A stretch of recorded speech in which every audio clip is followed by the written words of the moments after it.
हदीसे मुस्तफ़ा हदीसे मुस्तफ़ा दरसे शमाइले तिरमिज़ी। अल्हम्दुलिल्लाहि रब्बिल आलमीन वस्सलातु वस्सलामु अला सय्यिदिल अंबियाइ वल मुरसलीन अम्मा बअद फ़अऊज़ु बिल्लाहि मिनश शैतानिर रजीम बिस्मिल्लाहिर रहमानिर रहीम अस्सलातु वस्सलामु अलैका या रसूलल्लाह व अला आलिका व अस्हाबिका या हबीबल्लाह अस्सलातु वस्सलामु अलैका या नबियल्लाह व अला आलिका व अस्हाबिका या नूरल्लाह।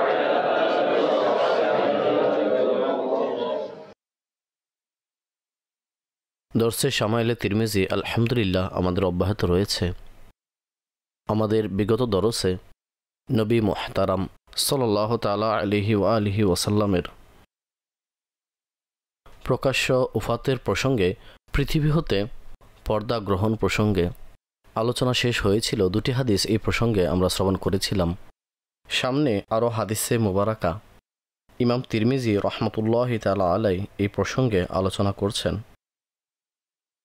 পরবর্তী যে দুই হাদিস রয়েছে তাতে হুজুরে আকরাম সাল্লাল্লাহু তাআলা আলাইহি ওয়া আলিহি ওয়াসাল্লামের বিদায় লগ্নে যে পবিত্র পরিস্থিতি, যে অবস্থা ছিল, তাতে কষ্টের আলোচনা রয়েছে। অর্থাৎ হুজুর আলাইহিস সালাতু সালামের প্রকাশ্য দেহ মোবারকে প্রকাশ্য অবস্থায় অন্তিম মুহূর্তের যে পরিস্থিতি হয় তাতে কষ্ট হয়েছিল। এখানে দুইটি বিষয়। প্রথমত হচ্ছে যে অন্তিম মুহূর্তের যে কষ্ট, আল্লাহ তাবারক তাআলা এতে আমাদের সহজতা দান করুক, কিন্তু অন্তিম মুহূর্তের যে কষ্ট এটি অপমৃত্যুর, যে কারো মন্দ মৃত্যু, অর্থাৎ যারাই মুসলমান এবং সুন্নি সঠিক আকীদা সম্পন্ন, তার অপমৃত্যুর উপর কখনোই দলিল বহন করে না। কেননা অন্তিম মুহূর্তের কষ্ট তা অনেক সময় গুনাহসমূহ ক্ষমা করার উদ্দেশ্য হয়ে থাকে। অর্থাৎ আল্লাহ তাবারক তাআলা কোনো বান্দাকে ক্ষমা করে দিতে চাইলে তো তিনি যা ইচ্ছা করতে পারেন, কিন্তু তার হিকমত রয়েছে। আর তিনি কোনো বিষয়বস্তুকে কারণের সাথে সম্পর্কযুক্ত করেন। অর্থাৎ কোনো না কোনো কারণ থাকে, কোনো না কোনো বিষয় সাধারণত থাকে, অতঃপর কাজটি হয়। আল্লাহ তাআলা এগুলো থেকে পবিত্র, আল্লাহ রাব্বুল ইজ্জাত এইগুলো থেকে পবিত্র, কিন্তু এটি তার সুন্নতে জারিয়া পদ্ধতি। সুতরাং তার গুনাহ ক্ষমা হওয়ার জন্য, কিন্তু সে তওবা করেনি, অতএব এখন তার উপর অন্তিম মুহূর্তের কষ্ট চলে আসে, আর এই কারণে তার গুনাহসমূহকে ক্ষমা করে দেওয়া হয়। প্রথমত এটি।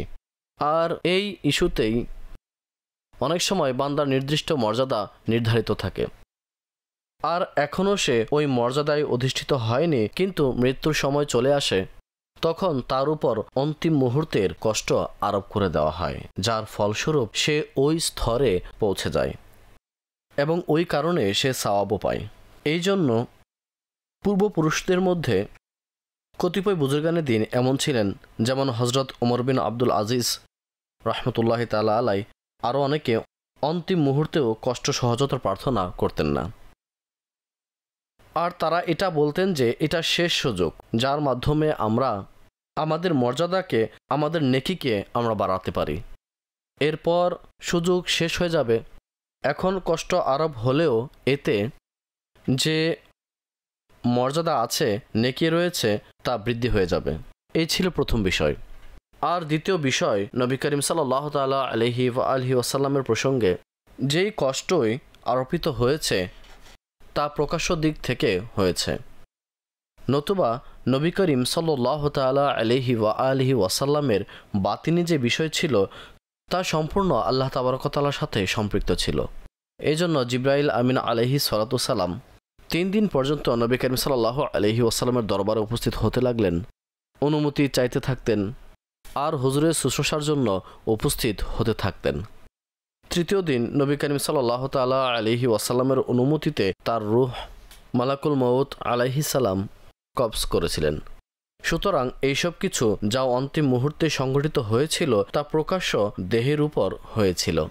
অভ্যন্তরীণভাবে নবী করিম সাল্লাল্লাহু আলাইহি ওয়াসাল্লাম নিজে আল্লাহ তাবারক ওয়া তাআলার দরবারে দোয়া করছিলেন যে আমাকে রফিকে আলা এর সাথে মিলাও, রফিকে আলা এর সাথে মিলাও।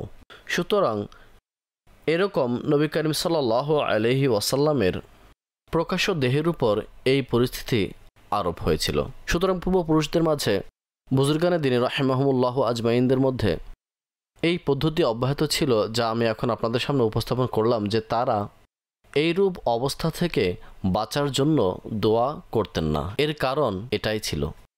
কিন্তু যাই হোক, প্রত্যেককে সকল অবস্থায় হাদিসে কারিমার অনুযায়ী আল্লাহ তাবারক ওয়া তাআলার দরবারে সহজতা কামনা করা উচিত। আল্লাহ তাবারক ওয়া তাআলার দরবারে নিরাপত্তা কামনা করা উচিত। তার নিকট কষ্ট চাওয়া উচিত নয়। এটি মহান ব্যক্তিত্বদের বিশেষত্ব ছিল। ঠিক আছে, আমরা এর যোগ্য নই। উদাহরণস্বরূপ, আমরা বিনা হিসাব ব্যতীত জান্নাতে প্রবেশের দোয়া করি, আর এই ব্যাপারে ফজিলত এসেছে। কিন্তু অনেক বুজুর্গানে দ্বীন রাহিমাহুমুল্লাহুল আজমাইন তারা বিনা হিসাবে প্রবেশের দোয়া করতেন না।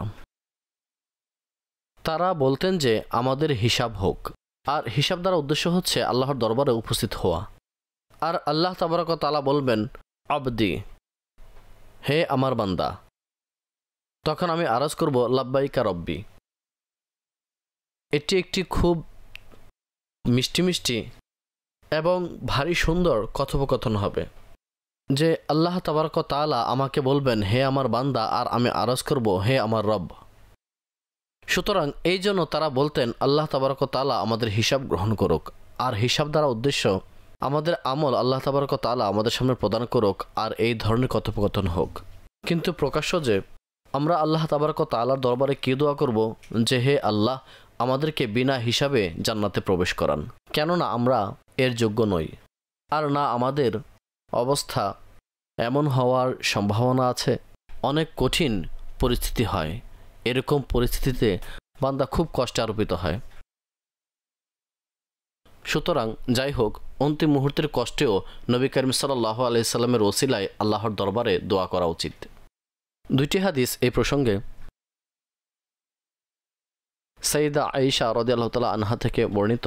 ইরশাদ করেন ইমাম তিরমিজি রাহমাতুল্লাহি তাআলা আলাইহি, হাদাসানা উতাইবাতু ক্বালা হাদাসানা লাইসু আন ইবনুল হাদি আন মুসা ইবনে সারজাসিন عن القاسم بن محمد عن عائشة رضي الله تعالى عنها أنها قالت رأيت رسول الله صلى الله تعالى عليه وسلم وهو بالموت وعنده قدح فيه ماء وهو يدخل يده في القدح ثم يمسح وجهه بالماء ثم يقول اللهم أعني على منكرات الموت أو قال سكرات الموت। অর্থাৎ হযরত সাইয়্যিদা আয়েশা রাদিয়াল্লাহু তাআলা আনহা বলেন, আমি রাসূলুল্লাহ সাল্লাল্লাহু তাআলা আলাইহি ওয়াসাল্লামকে অন্তিম মুহূর্তের অবস্থায় দেখেছি। তার নিকট পানির পাত্র রাখা ছিল। তিনি আলাইহি সালাতু সালাম ওই পানির পাত্রে হাত প্রবেশ করাতেন আর নিজ চেহারাকে পানি দ্বারা মাসাহ করছিলেন। পানি দ্বারা চেহারা মাসাহ করছিলেন আর আল্লাহ তাবারক ওয়া তাআলার দরবারে দোয়া করতেন যে আল্লাহুম্মা আইন্নি আলা মুনকারাতিল মাউত আও আলা সাকারাতিল মাউত। অথবা তিনি বলেছেন হে আল্লাহ, মৃত্যুর কঠোরতা বা মৃত্যুর যে কষ্ট রয়েছে সে ব্যাপারে আমাকে সাহায্য করুন। দুটির অর্থ হচ্ছে শাদাইদ, কঠোরতা। মৃত্যুর যে কষ্ট রয়েছে সে ব্যাপারে আমাকে সাহায্য করুন, অর্থাৎ সেই ব্যাপারে আমাকে ধৈর্য অর্থাৎ সবর দান করো। حدثنا مبشر بن إسماعيل عن عبد الرحمن بن العلاء عن أبيه عن ابن عمر عن عائشة رضي الله تعالى عنها قالت لا أغبط أحدا بهون موت بعد الذي رأيت من شدة موت رسول الله صلى الله تعالى عليه وسلم قال أبو عيسى سألت أبا زرعة فقلت له من عبد الرحمن بن العلاء هذا فقال هو عبد الرحمن بن العلاء ابن اللجلاجي। অর্থাৎ সাইয়্যিদা আয়েশা রাদিয়াল্লাহু তাআলা আনহা ইরশাদ করেন, যে কোনো ব্যক্তি যার ভেসাল, যার মৃত্যু সহজতার সহিত হয়েছে, তার রূহ বের হয়ে গেছে অথচ টেরই পায়নি, তো আমি কখনো তার প্রতি ঈর্ষান্বিত হই না। তার প্রতি ঈর্ষান্বিত হই না, যেহেতু আমি নবী করিম সাল্লাল্লাহু তাআলা আলাইহি ওয়াসাল্লামের উপর অন্তিম সময়ের কষ্ট আরোপিত হতে দেখেছি। যখন থেকে আমি নবী করিম সাল্লাল্লাহু তাআলা আলাইহি ওয়াসাল্লামের উপর উফাতের কষ্ট আরোপ হতে দেখেছি, এরপর থেকে আমার কারো সহজতার উপর ঈর্ষা হয় না যে কতটা সহজতায় তার মৃত্যু হলো। তো সহজতার উপর বেসাল হয়ে যাওয়া, ইন্তেকাল হয়ে যাওয়া, এটা কারো উত্তম পরিণতির দলিল নয়। কারো উত্তম পরিণতির দলিল নয় যে তার পরিণতি উত্তম হয়েছে। কেননা অনেক সময় এমন হয় যে বান্দার গুনাহ আছে আর তার জন্য তাকে শাস্তি ভোগ করতে হবে, তখন মৃত্যু তার জন্য সহজ করে দেওয়া হয়, যাতে মৃত্যুর কষ্টের জন্য তার যে শাস্তি যা তার জন্য রয়েছে তার কাফফারা যেন না হয়ে যায়। সুতরাং এই জন্য হযরত সাইয়্যিদা আয়েশা রাদিয়াল্লাহু তাআলা আনহা ইরশাদ করেন, কারো উপর সহজতা আসলো, সহজে তার রূহ বের হয়ে গেল, কোনো কষ্ট তার হলো না, সেজন্য তার উপর আমার কোনো ঈর্ষা হয় না, যেহেতু আমি নবী করিম সাল্লাল্লাহু আলাইহি ওয়াসাল্লামের উপর আরোপিত উফাতের কষ্ট দেখেছি। এটা নিজ স্থানে হযরত সাইয়্যিদা আয়েশা রাদিয়াল্লাহু তাআলা আনহা এর বাণী। কিন্তু পূর্বে আমি বলেছি আমাদের আল্লাহর দরবারে কল্যাণ কামনা করা উচিত, যেন আল্লাহ তাআলা উভয় জাহানে আমাদের কল্যাণ দান করে।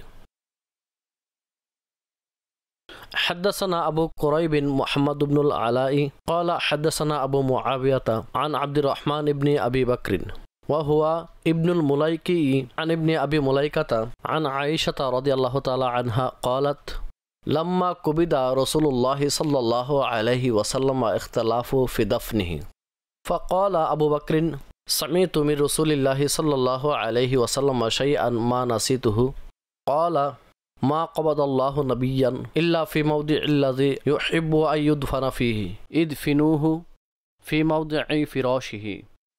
অর্থাৎ হযরত সাইয়্যিদাতুনা আয়েশা রাদিয়াল্লাহু তাআলা আনহা ইরশাদ করেন, যখন নবী করিম সাল্লাল্লাহু তাআলা আলাইহি ওয়াসাল্লামের ওফাত হলো, তো সাহাবায়ে কেরাম আলাইহিমুর রিদওয়ানদের মাঝে এই মতবিরোধ সৃষ্টি হলো যে তিনি আলাইহি সালাতু সালামের দাফন কোন স্থানে হবে।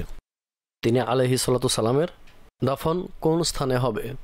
অনেকে এরূপ বলেছেন তিনি আলাইহি সালাতু সালামের মসজিদেই দাফন হোক। অনেকে এরূপ বলেছেন জান্নাতুল বাকিতে হুজুর আলাইহি সালাতু সালামের দাফন হোক। অনেকে এরূপ বলেছেন জান্নাতুল বাকিতে যেখানে তার শাহজাদা হযরত ইব্রাহিম রাদিয়াল্লাহু তাআলা আনহু রয়েছেন, তার নিকট তিনি আলাইহি সালাতু সালামকে দাফন করা হোক। সুতরাং এরকম কথোপকথন চলছিল, তখন হযরত সাইয়্যিদুনা আবু বকর সিদ্দিক রাদিয়াল্লাহু তাআলা আনহু ইরশাদ করলেন, আমার নবী করিম সাল্লাল্লাহু তাআলা আলাইহি ওয়াসাল্লাম থেকে শ্রবণ করা এমন এক কথা জানা আছে যা আমি ভুলিনি, অর্থাৎ ভালোভাবে আমার এই কথা খেয়াল আছে, আর তা হচ্ছে হুজুর আকরাম সাল্লাল্লাহু তাআলা আলাইহি ওয়া আলিহি ওয়াসাল্লাম ইরশাদ করেন, আল্লাহ তাবারক ওয়া তাআলা নবী আলাইহি সালাতু সালামের রূহ ওই স্থানে কবজ করেন, অর্থাৎ নবী আলাইহি সালাতু সালামের রূহ ওই স্থানে বের হয় যে স্থানে দাফন হওয়াকে তিনি পছন্দ করেন। যে স্থানে দাফন হওয়াকে পছন্দ করেন ওই স্থানেই আল্লাহ তাবারক ওয়া তাআলা তার রূহকে কবজ করেন। এটা সাধারণত এটা যে যেখানে তাদের ওফাত হয় সেখানে তারা দাফন হওয়াকে পছন্দ করেন, অথবা যে স্থানে দাফন হওয়া পছন্দ করেন সেখানেই তাদের ওফাত সংঘটিত হয়, সে স্থানে রূহ বের হয়। অতএব তোমরা নবী করিম সাল্লাল্লাহু আলাইহি ওয়াসাল্লামকে যেখানে তিনি আলাইহি সালাতু সালামের বিছানা ছিল, অর্থাৎ যে স্থানে তিনি আলাইহি সালাতু সালামের ওফাত হয়েছে, অর্থাৎ সাইয়্যিদা আয়েশা সিদ্দিকা রাদিয়াল্লাহু তাআলা আনহা এর হুজরা, সেই স্থানে হুজুর আলাইহি সালাতু সালামকে দাফন করো। অতএব সেখানের ব্যাপারে সব সাহাবাদের ঐক্যমত হলো, আর সেই স্থানে নবী করিম সাল্লাল্লাহু আলাইহি ওয়াসাল্লামকে দাফন করা হয়। হাদ্দাসানা মুহাম্মদ ইবনে বাশশারিন ওয়া আব্বাসুল আম্বারি ওয়া সাওয়ার ইবনে আব্দুল্লাহ ওয়া গায়রু ওয়াহিদিন ক্বালু হাদ্দাসানা ইয়াহইয়া ইবনে সাঈদ আন সুফিয়ান আস-সাওরি আন মুসা ইবনে আবি আয়েশা আন উবাইদুল্লাহ ইবনে আব্দুল্লাহ عن ابن عباس وعائشة رضي الله تعالى عنهم أن أبا بكر قبل النبي صلى الله عليه وسلم بعد ما مات হযরতে সৈয়দনা আব্দুল্লাহ বিন আব্বাস এবং হযরতে সাইয়্যিদা আয়েশা রাদিয়াল্লাহু তাআলা আনহুম তিনি ইরশাদ করেন যে হযরত আবু বকর রাদিয়াল্লাহু তাআলা আনহু নবী করিম সাল্লাল্লাহু তাআলা আলাইহি ওয়াসাল্লামের প্রকাশ্য ওফাতের পর তাকে চুমু দেন। হুজুর আলাইহিস সালাতু সালামকে চুমু দেন। সামনে বিস্তারিত আসছে যে কিভাবে হযরত সাইয়্যিদুনা আবু বকর সিদ্দিক রাদিয়াল্লাহু তাআলা আনহু খিদমতে উপস্থিত হলেন আর কোন স্থানে চুমু দিয়েছেন।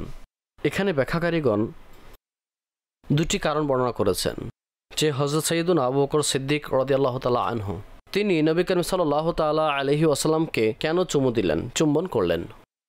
প্রথমত হচ্ছে তাবারক স্বরূপ, হুজুর আলাইহিস সালাতু সালামের সত্তার বরকত অর্জনের উদ্দেশ্যে তিনি চুমু দিয়েছেন। দ্বিতীয়ত এটা নবী করিম সাল্লাল্লাহু আলাইহি ওয়াসাল্লামের পদ্ধতি ছিল যে তিনি হযরত সাইয়্যিদুনা উসমান বিন মাজউন রাদিয়াল্লাহু তাআলা আনহু যখন তার ওফাত হলো তখন তাকে চুমু দিয়েছিলেন। সুতরাং সেই পদ্ধতি আদায়ের উদ্দেশ্যে সাইয়্যিদুনা আবু বকর সিদ্দিক রাদিয়াল্লাহু তাআলা আনহু হুজুর আকরাম সাল্লাল্লাহু তাআলা আলাইহি ওয়া আলিহি ওয়াসাল্লামকে চুমু দিয়েছিলেন। حدثنا نصر بن علي الجهضمي قال حدثنا مرحوم بن عبد العزيز العطار عن أبي عمران الجوني عن يزيد بن بابنوس عن عائشة رضي الله تعالى عنها أن أبا بكر دخل على النبي صلى الله عليه وسلم بعد وفاته فوضع فمه بين عينيه ووضع يديه على صعيديه وقال ونبيا وصفيا وخليلا।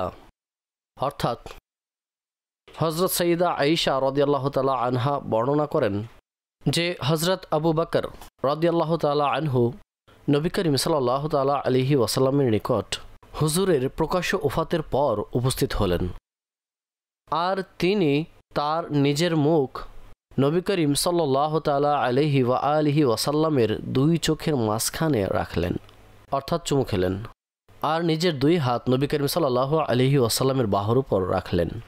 ঠিক আছে, অর্থাৎ ঝুঁকলেন, ঝুঁকে বাহুর উপর হাত রাখলেন আর নবী করিম সাল্লাল্লাহু আলাইহি ওয়াসাল্লামের দুই চোখের মাঝখানে চুমু দেওয়ার সৌভাগ্য তিনি অর্জন করলেন।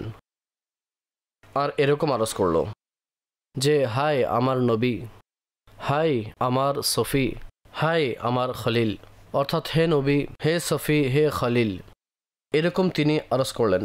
তো নবী করিম সাল্লাল্লাহু আলাইহি ওয়াসাল্লামের গুণ বর্ণনা করলেন, হুজুর আলাইহিস সালাতু সালামের গুণ বর্ণনা করলেন। তো এমন গুণ যা মৃতের মাঝে বিদ্যমান রয়েছে আর তাতে আহাজারি না হয়, আহাজারি না থাকে, তাহলে সেই ক্ষেত্রে মৃতের সুন্দর গুণ বর্ণনা করা কোনো ক্ষতি নেই।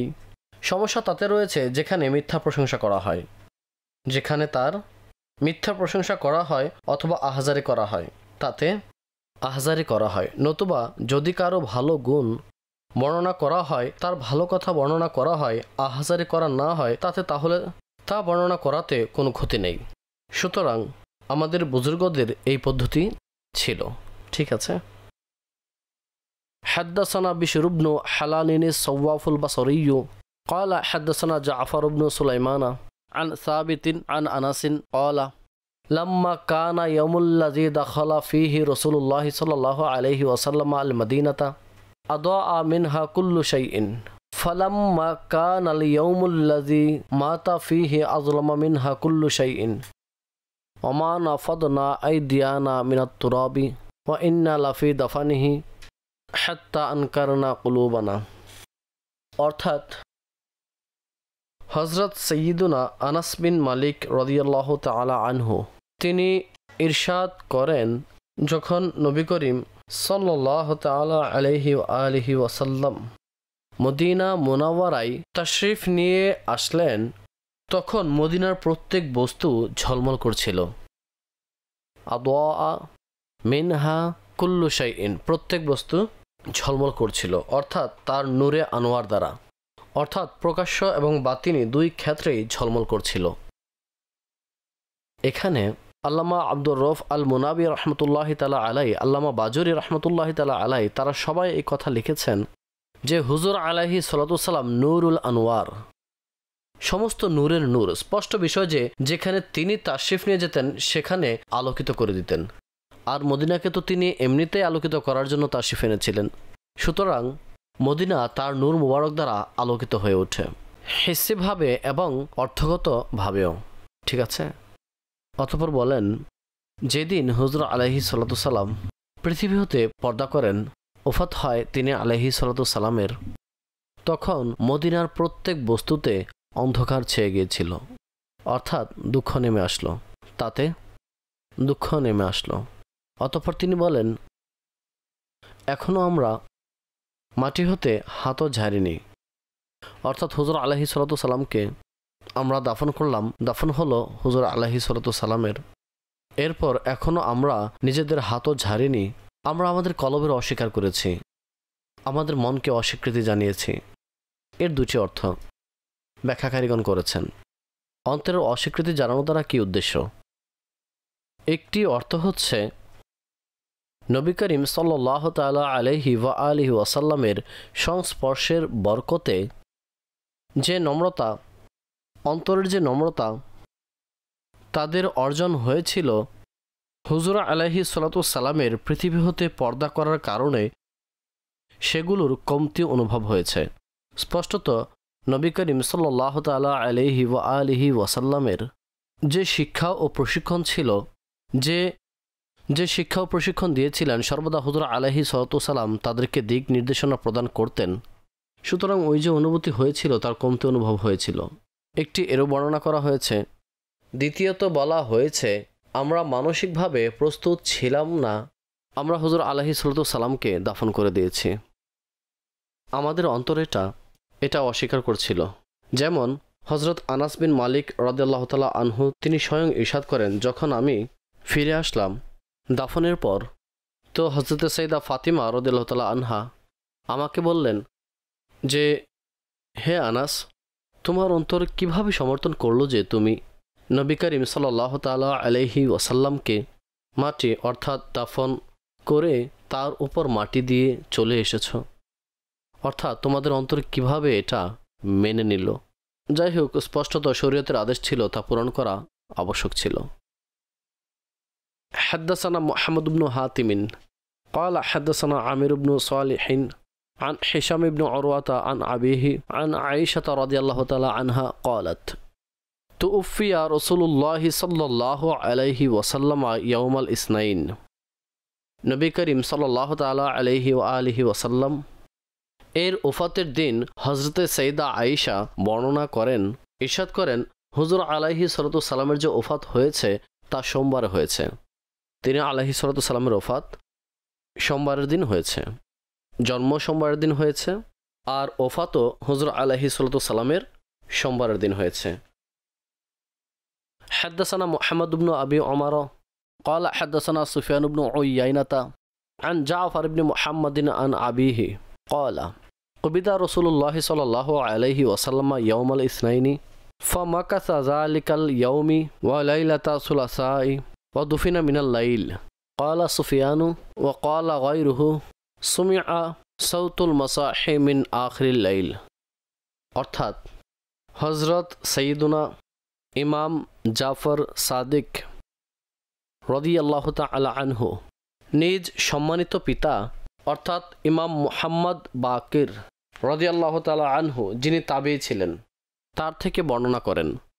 তিনি বলেন যে নবী করিম সাল্লাল্লাহু তাআলা আলাইহি ওয়া আলিহি ওয়াসাল্লামের প্রকাশ্য ওফাতের পর, অর্থাৎ তিনি আলাইহি সালাতুসাল্লাম যে ইন্তেকাল করেছেন তা সোমবারের দিন ছিল, সোমবারের দিন হয়েছে, অর্থাৎ চাষতের সময় ছিল, জোহরের সময় আরম্ভ হওয়ার পূর্বে, দাহওয়ায়ে কুবরার কিছুক্ষণ পূর্বে তিনি আলাইহি সালাতুসাল্লামের ওফাত হয়েছে সোমবারের দিন। আর তিনি আলাইহি সালাতুসাল্লাম এই দিন অর্থাৎ সোমবারের দিন এবং মঙ্গলবার রাত পর্যন্ত তিনি আলাইহি সালাতুসাল্লাম ছিলেন, অর্থাৎ তিনি আলাইহি সালামের দেহ মুবারক জমিনের উপরে অবস্থানরত ছিল। অতঃপর রাতের বেলা অর্থাৎ মঙ্গলবার রাতের সময় মঙ্গল ও বুধবারের মাঝে যে রাত ছিল তাতে তিনি আলাইহিস সালাতু সালামের দাফন হয়েছে। এটা ইমাম মুহাম্মদ বাকির রাদিয়াল্লাহু তাআলা আনহুর বর্ণনা। সুফিয়ান বিন উয়াইনা তিনি বলেন যে আরও বর্ণনাকারীগণ অর্থাৎ ইমাম মুহাম্মদ বাকির রাদিয়াল্লাহু তাআলা আনহু ব্যতীত অন্যান্যরা যারা বর্ণনা করেছেন তাতে এই শব্দ রয়েছে যে রাতের বেলা কোদালের আওয়াজ শুনছিলাম। কোদাল যে হয় অর্থাৎ যার মাধ্যমে কবর খনন করা হয়, কোদাল যাকে বলে, আমরা সেই কোদালের আওয়াজ শুনছিলাম, অর্থাৎ সেই শব্দ শোনা যাচ্ছিল। প্রায় 1.5 দিন ছিল। 1.5 দিন পর নবী করিম সাল্লাল্লাহু তাআলা আলাইহি ওয়াসাল্লামের দাফন কাজ সম্পন্ন হয়। কেননা কিছু কাজ এমন ছিল যেগুলোর প্রতিষ্ঠার প্রয়োজন ছিল, আর তা ছিল হুজুর আলাইহিস সালাতু সালামের সমৃদ্ধি ও খিলাফত। অর্থাৎ রাসূল সাল্লাল্লাহু আলাইহি ওয়াসাল্লামের যে খিলাফত ছিল, তিনি আলাইহিস সালাতু সালামের খলিফা নির্ধারণ করা, এটা খুবই প্রয়োজনীয় কাজ ছিল যে তিনি আলাইহিস সালাতু সালাম যে উদ্দেশ্য নিয়ে পৃথিবীতে আগমন করেছেন তার পূর্ণ করা প্রয়োজন ছিল। যদি নাউজুবিল্লাহ ওই সময় এই ব্যাপার নিয়ে নৈরাজ্য ছড়িয়ে পড়তো, তাহলে রিসালাতের যে উদ্দেশ্য ছিল তা অপূর্ণ রয়ে যেত। যদিও বা তা সম্ভব নয়, এই জন্য এই পদক্ষেপ গ্রহণ করা হয়েছে যে আগে খিলাফতের ব্যাপারটি সমাধানে আসুক। যদি নৈরাজ্যতার পরিস্থিতি না হতো, এইরূপ অবস্থা না হতো, তাহলে তৎক্ষণাৎ দাফন করা হতো। কিন্তু সেই পরিস্থিতিকে সামলানো জরুরি ছিল, এই জন্য পূর্বে এই ব্যাপারটি সমাধান করা হয়েছে। তারপর রাতের বেলা নবী করিম সাল্লাল্লাহু তাআলা আলাইহি ওয়াসাল্লামকে দাফন করা হয়। দ্বিতীয়ত হচ্ছে সাহাবায়ে কেরাম আলাইহিম রিদওয়ান, পরবর্তী হাদিসে আসছে যে কিভাবে হুজুর আলাইহিস সালাতু সালামের জানাজার নামাজের জন্য উপস্থিত হয়েছেন, আর কি পরিস্থিতি ওই সময় সাহাবায়ে কেরাম আলাইহিম রিদওয়ানদের ছিল। তাদের জন্য সহজ ছিল না নবী করিম সাল্লাল্লাহু তাআলা আলাইহি ওয়া আলিহি ওয়াসাল্লামকে তৎক্ষণাৎ দাফন করা। حدثنا قتيبة بن سعيد قال حدثنا عبد العزيز بن محمد عن شريك بن عبد الله بن أبي نمر عن أبي سلمة بن عبد الرحمن بن عوف قال توفي رسول الله صلى الله عليه وسلم اثنين ودفن يوم الثلاثاء قال أبو عيسى هذا حديث غريب। অর্থাৎ হযরত সাইয়েদুনা আবু সালমা বিন আব্দুর রহমান বিন আউফ রাদিয়াল্লাহু তাআলা আনহু বর্ণনা করেন, তিনি বলেন রাসূলুল্লাহ সাল্লাল্লাহু তাআলা আলাইহি ওয়াসাল্লামের ওফাত সোমবারের দিন হয়, আর তিনি আলাইহিস সালাতু সালামকে মঙ্গলবার দিন দাফন করা হয়। বিগত যে বর্ণনা রয়েছে তাতে মঙ্গলবার রাতে দাফন হওয়ার প্রসঙ্গে রয়েছে। এই বর্ণনায় দিনে দাফন করার প্রসঙ্গে আলোচনা রয়েছে। আলেমগণ ইরশাদ করেন, এর দ্বারা উদ্দেশ্য হচ্ছে তিনি আলাইহিস সালাতু সালামের কাফন ও দাফনের যে কার্যক্রম আরম্ভ হয়েছে তা শুরু দিনে হয়েছে, আর এর শেষ রাতের বেলা হয়েছে। আরম্ভ দিনের বেলা হয়েছে আর শেষ রাতের বেলা হয়েছে, সুতরাং দুটি হাদিসের অর্থই ঠিক হয়ে যাবে। পরবর্তী হাদিস অনেক বিস্তারিতভাবে রয়েছে নবী করিম সাল্লাল্লাহু তাআলা আলাইহি ওয়াসাল্লামের প্রকাশ্য ওফাতের প্রসঙ্গে। শ্রবণ করব এবং এর অনুবাদ সহ শুনতে থাকব। ইরশাদ করেন, حدثنا نصر بن علي الجهدمي قال حدثنا عبد الله بن داود قال حدثنا سلمة بن نبيت قال أخبرنا عن نعيم بن أبي هند عن نبيت بن شريط عن سالم بن عبيد وكانت له صحبة। অর্থাৎ হযরত সালিম বিন উবাইদ রাদিয়াল্লাহু তাআলা আনহু তিনি সাহাবী। তিনি বর্ণনা করেন, ক্বালা উগমিয়া আলা রাসূলিল্লাহি সাল্লাল্লাহু আলাইহি ওয়াসাল্লাম ফি মারদিহি ফাআফাকা ফাকালা হাজরাতিস সালাতু ফাকালু নাম। অর্থাৎ নবী করিম সাল্লাল্লাহু তাআলা আলাইহি ওয়া আলিহি ওয়াসাল্লাম এর অসুস্থতায় আতঙ্ক আরোপ হয়েছিল। অর্থাৎ ওফাতের যে অসুস্থতা ছিল সেই পরিস্থিতিতে হুজুর আলাইহিস সালামের উপর আতঙ্ক আরোপ হয়। অতঃপর কিছুটা হালকা হলো। হুজুর আলাইহিস সালামের অবস্থা খানিকটা হালকা হলো, তো তিনি আলাইহিস সালাম ইরশাদ করলেন, জিজ্ঞাসা করলেন, নামাজের সময় কি হয়ে গেছে? তখন সাহাবায়ে কেরাম আলাইহিম রিদওয়ান আরজ করলেন, জি। অর্থাৎ ঘরের মধ্যে যারা উপস্থিত ছিলেন তারা বললেন, জি, নামাজের সময় হয়ে গেছে। তখন তিনি আলাইহিস সালাম আদেশ করলেন, মুরু বিলালান ফালিউআযিন ওয়া মুরু আবা বকরিন আন ইউসাল্লিয়া লিন-নাস। অর্থাৎ হযরত বিলালকে বলো সে যেন আজান দেয়, এবং হযরত আবু বকরকে বলো সে যেন সবাইকে নামাজ পড়ায়। আও ক্বালা বিন-নাস ক্বালা সুম্মা উগমিয়া আলাইহি ফাআফাকা ফাকালা হাদরাতিস সালাতু ফাকালু নাআম ফাকালা মুরু বিলালান ফালিউআযযিন ওয়া মুরু আবা বকরিন ফালিউসাল্লি বিন-নাস। দ্বিতীয়বারও এরকমই ঘটল। আতঙ্ক আরোপ হয়ে দূরীভূত হলো। ইরশাদ করলেন, নামাজের সময় হয়েছে? আরজ করা হলো, জি হয়ে গেছে। তখন বললেন, বিলালকে বলো আজান দিতে, আর হযরত আবু বকরকে বলো যেন লোকদেরকে নামাজ পড়ায়। ফাকালাত আয়েশাতু ইন্না আবি রাজুলুন আসিফুন ইযা কামা যালিকাল মাকামা বাকা ফালা ইস্তাতিউ ফালাউ উমিরতা গায়রাহু। হযরত সাইয়্যিদা আয়েশা রাদিয়াল্লাহু তাআলা আনহা আরজ করলেন, আমার যিনি বাবা অর্থাৎ হযরত সাইয়্যিদুনা আবু বকর সিদ্দিক রাদিয়াল্লাহু তাআলা আনহু, তিনি খুবই নরম মনের মানুষ, রাকিকুল কলব। যদি তিনি এই স্থানে অর্থাৎ আপনার জায়গায় দাঁড়ায় তাহলে নামাজ পড়ানোর শক্তি থাকবে না, অর্থাৎ তিনি কান্নায় ভেঙে পড়বেন এবং নামাজ পড়াতে পারবেন না। যদি আপনি অন্য কাউকে নির্ধারণ করতেন, অন্য কাউকে আদেশ দিতেন। কলা সালিম বিন ওবায়দ বলেন রাদিয়াল্লাহু তাআলা আনহু যে সুম্মা উগমিয়া আলাইহি ফাআফাকা ফাকালা মুরু বিলালান ফালিউআযযিন ওয়া মুরু আবা বকরিন ফালিউসাল্লি বিন-নাসি ফাইন্না কুন্না সওয়াহিবু আও সওয়াহিবাতু ইউসুফা। অর্থাৎ আবার তিনি আলাইহিস সালাতু ওয়াসসালামের উপর ওফাতের সময়ে যে অসুস্থতা ছিল তাতে আতঙ্ক আরোপিত হলো। অতঃপর আবার দূরীভূত হলো।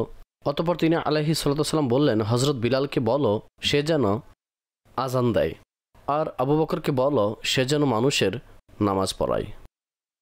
এখন এরূপ ঘটনা তা কয়েকবার হলো যে নবী করিম সাল্লাল্লাহু তাআলা আলাইহি ওয়াসাল্লাম বললেন, সেখানে যে মহিলারা উপস্থিত ছিলেন ঘরের ভিতর, যে বিলালকে বলো সে যেন আজান দেয় এবং আবু বকর রাদিয়াল্লাহু তাআলা আনহুকে বলো সে যেন সবাইকে নামাজ পড়ায়। তো হযরত সাইয়্যিদা আয়েশা রাদিয়াল্লাহু তাআলা আনহার এই বিষয়টির আশঙ্কা ছিল যে হযরত আবু বকর সিদ্দিক রাদিয়াল্লাহু তাআলা আনহু জায়নামাজে দাঁড়াবেন, আর আল্লাহ না করুক হুজুর আলাইহিস সালাতু ওয়াসসালামের ওফাত হয়ে গেল।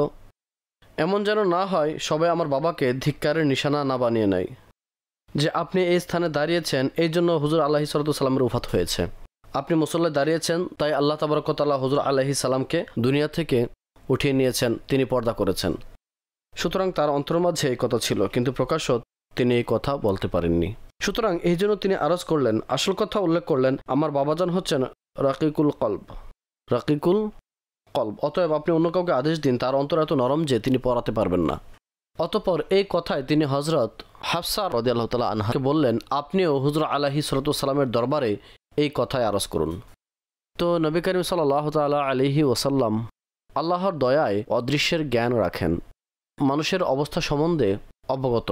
তখন তিনি ইরশাদ করলেন যে তোমরা ইউসুফ আলাইহিস সালাতু ওয়াসসালামের উম্মতের মহিলাদের নাই, ইউসুফ আলাইহিস সালামের উম্মতের মহিলাদের নাই যে তারা ইউসুফ আলাইহিস সালাতু ওয়াসসালামকে দোষী সাব্যস্ত করেছিল এবং জুলেখার প্রসঙ্গে কথা বলেছিল। প্রত্যক্ষভাবে তো তারা সাবধান করছিল, প্রকাশ্যভাবে তো দোষী সাব্যস্ত করছিল, কিন্তু তাদের নিজ অন্তরে লোভ ছিল। হযরত ইউসুফ আলাইহিস সালামের জন্য লোভ ছিল, তার জন্য মন্দ খেয়াল বিদ্যমান ছিল। সুতরাং প্রকাশ্যে কিছু বলছিল আর অন্তরে অন্য কিছু ছিল। ওই লোকদের অন্তরে মন্দ ছিল কিন্তু তাদের মাঝে মন্দ ছিল না, কিন্তু মিল কোন ক্ষেত্রে ছিল? মুখে একরকম বলা আর অন্তরের মাঝে অন্য কিছুর উদ্রেক হওয়া। সুতরাং এই দৃষ্টিকোণ থেকে নবী করিম সাল্লাল্লাহু তাআলা আলাইহি ওয়াসাল্লাম ইরশাদ করেন, তোমরা ইউসুফ আলাইহিস সালাতু ওয়াসসালামের উম্মতের মহিলার নাই, ঠিক আছে? ক্বালা ফাউমিরা বিলালুন ফাআযানা ওয়া উমিরা আবু বকরিন ফাসাল্লা বিন-নাস। নবী করিম সাল্লাল্লাহু তাআলা আলাইহি ওয়াসাল্লামের আদেশ অনুযায়ী হযরত বিলাল রাদিয়াল্লাহু তাআলা আনহুকে আরজ করা হলো আজান দিন, তো তিনি আজান দিলেন। আর হযরত আবু বকর রাদিয়াল্লাহু তাআলা আনহুকে বলা হলো যে আপনি নামাজ পড়ান, তো তিনি নামাজ পড়ানো আরম্ভ করলেন। সুম্মা ইন্না রাসূলুল্লাহি সাল্লাল্লাহু আলাইহি ওয়াসাল্লাম ওয়াজাদা খিফাতান ফাকালা উনজুরু লি মান আত্তাকিউ আলাইহি ফাজাআত বারিরাতু ওয়া রাজুলুন আখরু ফাত্তাকা আলাইহিমা। অর্থাৎ যখন নামাজ চলছিল তখন নবী করিম সাল্লাল্লাহু তাআলা আলাইহি ওয়াসাল্লাম খানিকটা শান্তি অনুভব করেছেন, স্বাভাবিক অনুভব হয়েছে, সহজতা অনুভব করেছেন। তখন তিনি বললেন, দেখো কে আছে যে আমার একটু সহযোগী হতে পারবে। অর্থাৎ সহযোগিতার বরকত অর্জন করতে পারে। তো হজরত বারিরা রাদিয়াল্লাহু তাআলা আনহা তিনি খিদমতে উপস্থিত হলেন, আর অন্য আরেকজন ব্যক্তি খিদমতে উপস্থিত হলেন, আর তিনি একজন গোলাম ছিলেন। বাকি সম্মানিত পুরুষগণ নামাজ আদায় করছিলেন জামাত সহকারে। তো হুজুর আলাইহিস সালাম এই দুইজনের কাঁধের উপর হাত রাখলেন, আর তিনি আলাইহিস সালাম বাহিরের দিকে তাশরিফ নিয়ে আসলেন, পর্দা উঠালেন। ফালাম্মা রাওয়াহু আবু বকরিন যাহাবা লিয়ানকিস ফাআউমা ইলাইহি আইয়াজবুতা মাকানাহু হাত্তা কদা আবু বকরিন সলাতাহু। অর্থাৎ যখন হযরত আবু বকর সিদ্দিক রাদিয়াল্লাহু আনহু দেখলেন যে হুজুর আলাইহিস সালাম তাশরিফ নিয়ে আসছেন, পর্দা উঠিয়েছেন, তখন তিনি ইচ্ছা করলেন পিছনে আসার। পিছনের দিকে ফিরে আসলেন। তখন হুজুর আলাইহিস সালাম তাকে ইশারা করলেন যে নিজ স্থানে দাঁড়িয়ে থাকো। সুতরাং হযরত আবু বকর রাদিয়াল্লাহু তাআলা আনহু নামাজ সম্পূর্ণ করলেন, শেষ করলেন। সুম্মা ইন্না রাসূলুল্লাহি সাল্লাল্লাহু আলাইহি ওয়াসাল্লাম কুবিদা। অতঃপর ওই দিনই নবী করিম সাল্লাল্লাহু তাআলা আলাইহি ওয়া আলিহি ওয়াসাল্লামের বা 2 দিন পর নবী করিম সাল্লাল্লাহু আলাইহি ওয়াসাল্লামের ওফাত হয়। তিনি পৃথিবী হতে পদার্পণ করেন। এখন কি পরিস্থিতি সৃষ্টি হলো? ফাকালা ওমর, হযরত ওমর ইরশাদ করলেন, ওয়াল্লাহি লা আসমাউ আহাদান ইয়াযকুরু আন্না রাসূলুল্লাহি সাল্লাল্লাহু আলাইহি ওয়াসাল্লাম কুবিদা ইল্লা দরাবতুহু বিসাইফি হাযা। অর্থাৎ আল্লাহর কসম, আমি যেন কাউকে বলতে না শুনি হুজুর আলাইহিস সালাম ওফাত বরণ করেছেন। যদি আমি কাউকে তা বলতে শুনি তাহলে আমার তলোয়ার দ্বারা তার গর্দান উড়িয়ে দেব। কেউ এই কথা বলবে না। ক্বালা ওয়া কাআন্নান নাসা উম্মিয়িনা লাম ইয়াকুন ফীহিম নাবিয়্যুন ক্বাবলাহু ফাআমসাকান নাসু। সবাই তো পূর্বের ন্যায় আছে, অথচ তাদের মাঝে রাসূল সাল্লাল্লাহু আলাইহি সাল্লাম বিদ্যমানই নেই। আর সবাই স্থির রইলেন, পেরেশান অবস্থা, একেবারে অস্থিরতা বিরাজ করছিল সেখানে। ফাকালু, এখন তারা তো দেখছিলেন যে হুজুর সাল্লাল্লাহু তাআলা আলাইহি ওয়াসাল্লাম ওফাত পেয়েছেন, কিন্তু কারো অন্তর মানতে পারছিল না। এটা কিভাবে হতে পারে যে হুজুর আলাইহিস সালাম পৃথিবী হতে পর্দা করেছেন? পেরেশান ছিল সবাই। তখন আরজ করলেন, ইয়া সালিমু, হে সালিম, ইন তলিক ইলা সাহিব রাসূলিল্লাহি সাল্লাল্লাহু আলাইহি ওয়াসাল্লাম। হে সালিম, রাসূলুল্লাহ সাল্লাল্লাহু আলাইহি ওয়াসাল্লামের সাথীর নিকট যাও। সাহিব সাহাবা থেকে। সাইয়েদুনা আবু বকর সিদ্দিক রাদিয়াল্লাহু তাআলা আনহুর জন্য সাহাবাগণ সাহাবী শব্দ ব্যবহার করেছেন। সাহাবী সবাই ছিলেন, কিন্তু তার বিশেষত্বের কারণে কি আরজ করলেন যে সাহাবীর নিকট যাও, হুজুর আলাইহিস সালামের সাথীর নিকট যাও, ফাদউহু, আর তাকে ডেকে নিয়ে আসো।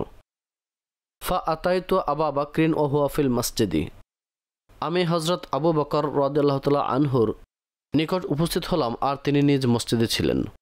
তার বিবাহ মদিনার এক নওয়াহি এলাকায় হয়েছিল, তার বিবাহ সেখানে হয়েছিল। তো তিনি ওই মসজিদে গিয়েছিলেন এবং সেখানে নামাজ আদায় করছিলেন। সুতরাং সালিম বলেন, ফা আতাইতুহু আবকি দাহিশান, আমি তার দরবারে উপস্থিত হলাম আর আমি কাঁদছিলাম।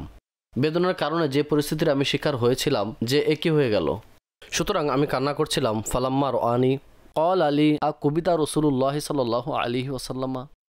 যখন আমাকে হযরত আবু বকর রাদিয়াল্লাহু তাআলা আনহু দেখলেন তখন বুঝে গেলেন, কেননা পরিস্থিতি এমন ছিল হুজুর আলাইহিস সালামের ওফাতের বেদনা ছিল।